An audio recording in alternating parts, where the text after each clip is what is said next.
sing for all that's to come. Our interest for our men's retreat is that statement in the middle of verse 13, act like men, which I think is a very appropriate statement for us to consider at a men's retreat like this. I stole the idea. You know, the advantage with traveling and visiting other churches is just the ideas you pick up.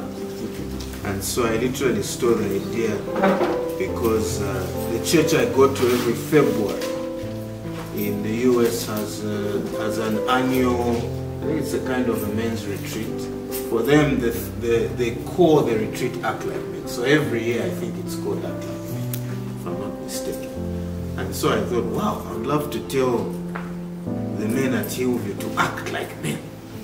And then I discovered it's actually a verse in the Bible. They were not just telling them off to act like men, but it's right there in the Bible. And so it's 1 Corinthians 16, verse 13, which, as in Paul's usual way, he ends with these sort of short but striking and direct statements. And he has 4 statements there. Good for all of us to memorize and simple to memorize. Be watchful. Stand firm in the faith. Act like men. Be strong. And so I'd like us to really focus on that statement there. But if you look at it in context, everything seems to be pointing about this, towards this idea about the need to be strong and to develop and grow and stand firm and be a man, you know. And that's what it's all about. And really the way to understand this is Paul in this letter obviously is not writing to men. He's writing to a church which is a combination of men and women. And so he's not only telling men to act like men, he's telling women as well. In other words, we need to be careful in how we interpret this statement. He's certainly not telling women to be manly. In saying act like men, he's basically telling them to be mature. That's the meaning there. He's saying be mature. And the theme of maturity in the writings of Paul is quite common. Paul regularly, and even just generally in the New Testament, tomorrow we'll look at it in Hebrews, which is likely, you know, people are not sure whether it's Paul. But one of Paul's heartaches with believers in churches is their immaturity. We read in the scripture that there will actually be rewards that will be given. So what are you doing about your Christian walk to make sure that at the end you run your race, then you go to the end to even receive a crown or a prize as a possible title. Alright, good. So we must be watchful because the devil, actually be watchful because the devil never sleeps. And so always remember that as you go to sleep spiritually and you are in relaxed mode and you are in neutral gear spiritually, the devil is always moving at 200 miles an hour. His eyes are always open and he's looking for believers who are on slippery footing. You know how a lion behaves. A lion doesn't look for the strong, doesn't pick the strongest looking animal to attack. No. It's the most sickly, the most thin, the most young. Because why should it do more work on the side when there's easy prey?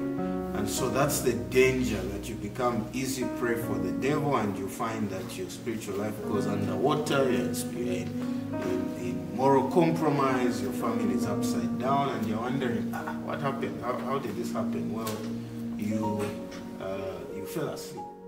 It's important to be always aware because we don't know where the danger can come from. The danger can come from the simplest of things, right, and the most mediocre things that we usually take advantage.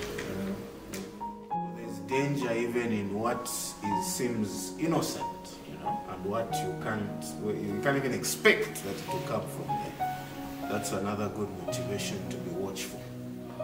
The reason why you should be watchful is because it's easy, it becomes a it comes natural for you to see when a fellow believer is falling or starts struggling with faith.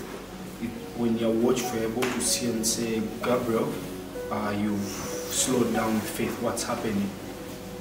You're able to sharpen, iron sharpens iron. Basically, it was a caution or a command to be alert so that they may not enter into temptation or fall into temptation.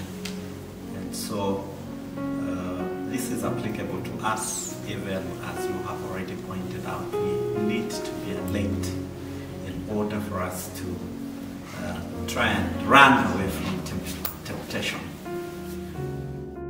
That's what we're talking about when we say you act like a man. So it's not about being a woman, it's not about being a man, it's about maturing and asking yourself what is important, what is worth pursuing, what is right, and taking that step and leaving everybody behind. So this habit of moving in cliques and moving with people and all, and even a thing like the retreat, if you're one of those who calls your buddies, they've announced a retreat, are you going? That's your first thought. To call your friend, are you going? Boy, I don't think I'm going. I think, Then you also start having second thoughts. That's immaturity. Because that's a lack of courage. You must know for yourself what is right, what is worth pursuing. Your wives, you have to take, sometimes you have to be courageous to your wife. That's why there's that statement in Joshua, as for me and my house, this is the direction we're going to take. And are you ready to stand up to your wife and say, man, or is it woman? This is the direction we're going. And there's no two ways about it.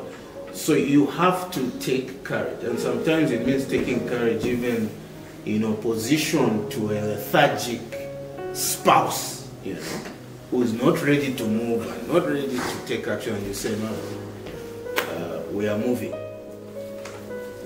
There is no Christian whose walk, you can go and ask them, whose walk you admire, who got to where they are through the labor or work of others, primarily. They took charge. That's how they got to a position where you can even look up to them and say, wow, I wish I could be a husband like them. I wish I could be a leader like them. I wish I could be ABC like them. If there's anyone you admire, take it from me. They grabbed the bull by the horn spiritually and took charge. To get to where they are, they took charge of their own Christian lives. There is no other way to reach high heights in your walk.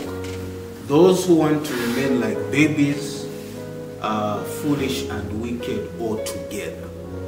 Because at the end of the day, you have to take charge. And we're told in, I think it's 2 Peter 1, that God has given us everything we need for life and godliness. There is again another passage telling us, it's up to you.